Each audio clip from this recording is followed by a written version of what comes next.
Bienvenidos amigos. En la que podemos considerar la primera parte de este vídeo, hablé sobre los ejércitos de Estados Unidos, Alemania y de la Unión Soviética.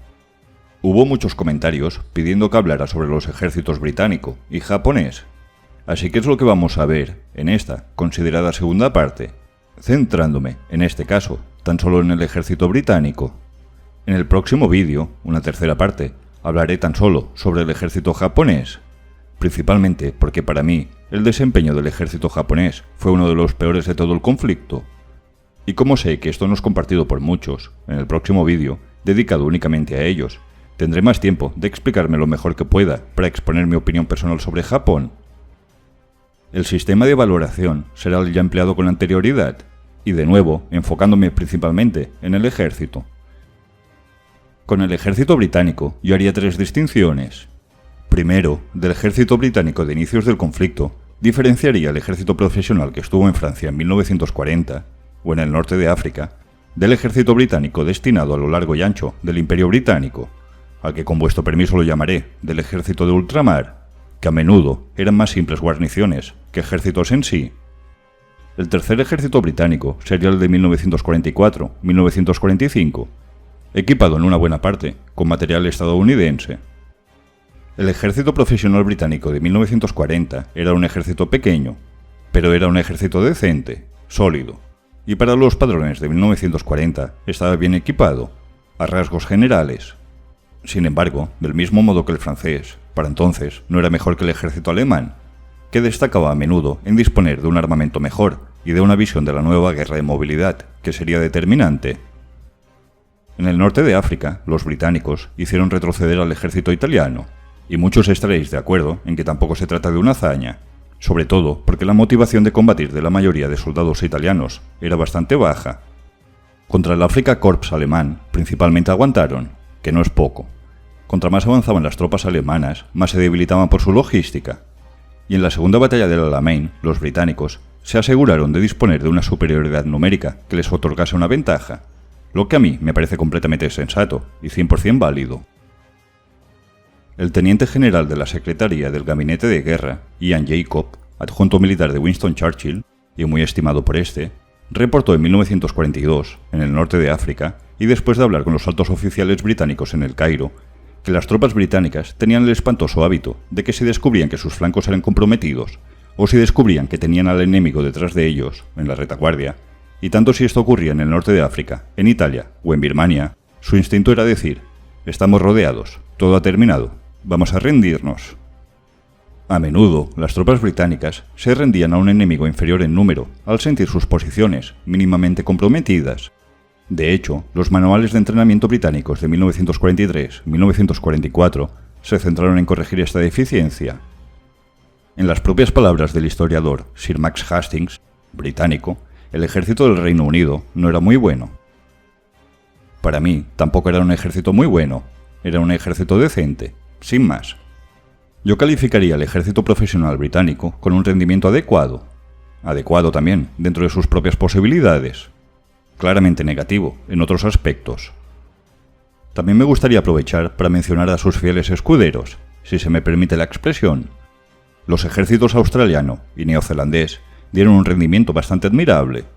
A pesar de las propias limitaciones, es difícil encontrar una batalla en la que hayan tenido un rendimiento reprochable. A nivel operacional, con el vasto imperio británico repartido por los 7 mares, habría que resaltar a la marina. Aunque centrándonos en el ejército, yo considero que fue un desempeño razonablemente bueno, sin grandes destaques, pero sin grandes fallas, lo que para mí es un punto positivo. A nivel estratégico, yo considero que es donde más destacó el Reino Unido. Sin un gran ejército con el que subyugar a naciones enemigas, considero que los británicos fueron hábiles en realizar ataques más bien quirúrgicos, pero de un peso estratégico importante. Los comandos británicos realizaron incursiones desde 1941 en Noruega hasta 1945 en la propia Alemania. De las más famosas es la incursión contra el agua pesada alemana, ubicada en Noruega. Si los alemanes hubiesen estado más cerca de producir la bomba atómica, esta operación era vital. De entre muchas otras, la destrucción del dique seco francés de Saint-Nazaire o el hostigamiento constante contra el Afrika Korps de Rommel.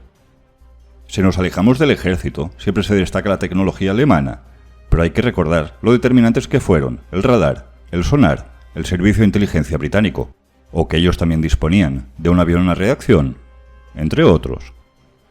Estos ataques tácticos de valor estratégico, por ejemplo, transformaron al todopoderoso Tirpitz en poco más que una diana flotante. Posiblemente el país que realizó más operaciones menores entre aspas, con un gran valor estratégico.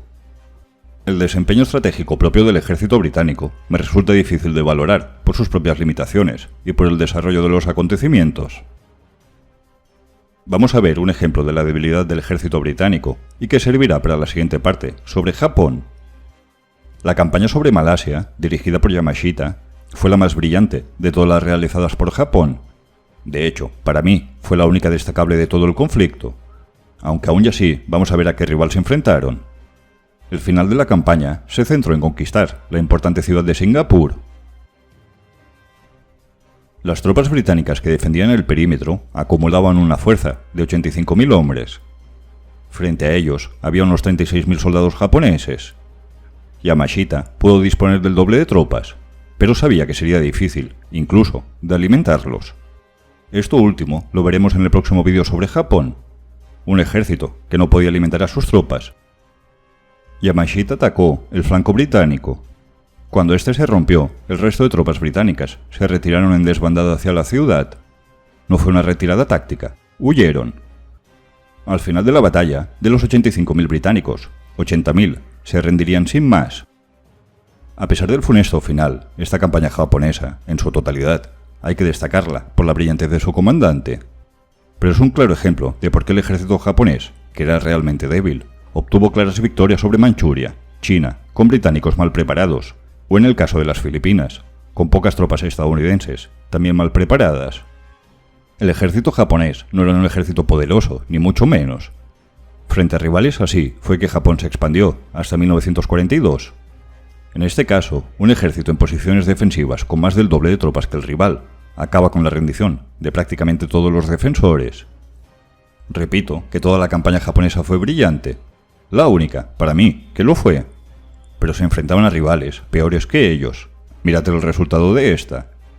No es que el ejército japonés fuese poderoso, es que al otro lado había ejércitos peores que ellos.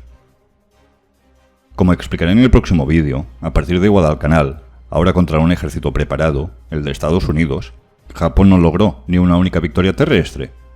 Y prácticamente en ninguna derrota, menos en Iwo Jima, ni siquiera consiguieron causar más bajas de las sufridas. Aunque esto lo explicaré mejor en el próximo vídeo. Suscríbete, dale like si te ha gustado el vídeo y hasta pronto.